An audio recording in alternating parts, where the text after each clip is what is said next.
আমি আমার বক্তব্য শেষ করছি। আল্লাহ হাফেজ। আসসালামু আলাইকুম। সম্মানিত সভাপতিত্ব করবেন আমাদের সম্মানিত অধ্যাপক আব্দুল আওয়াল।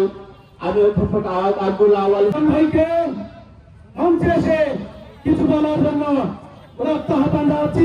সুন্দর দেশে পরিণত হবে ইনশাআল্লাহ।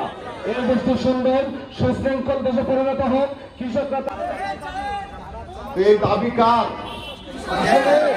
মানে আমাদের দাবি খুব তাড়াতাড়ি তারা মেনে নিক। প্রশাসনের দৃষ্টি কামনা করে আমরা আজকে এবং আপনাদের সকলকে প্রয়োজন হলে আমাদের দেশের জিনিস আমরা বিদেশে পাঠাবো ইনশাআল্লাহ।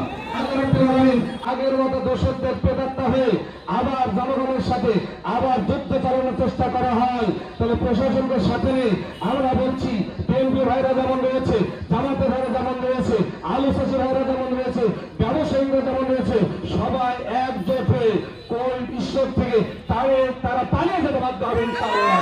এখানে আসুন, আর দেরি নয়, মাত্র কয়েকজন কর্মীদের মালিককে বলবো আপনাদের শুভবোধোদয় হোক। আপনারা সুন্দর বুদ্ধিমাতায় ফিরে আসুন, সকলে পাগলারে দূর করে ভাড়া 4 টাকায় রাখুন।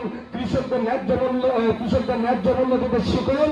আলো নিয়ে আর সিনেমেনি খেলবেন না, সিনেমা খেলার কোনো দরকার নাই।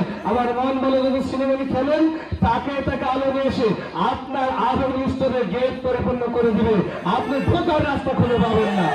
মোহনপুর উপজেলা থেকে আমাদের মিডিয়া ভাইদেরকে আহ্বান জানাবো, আপনারা আমাদের চাষিদের দাবিদারকে পৌঁছে দেবেন এই প্রত্যাশায় করে প্রোগ্রাম শুরু হবে।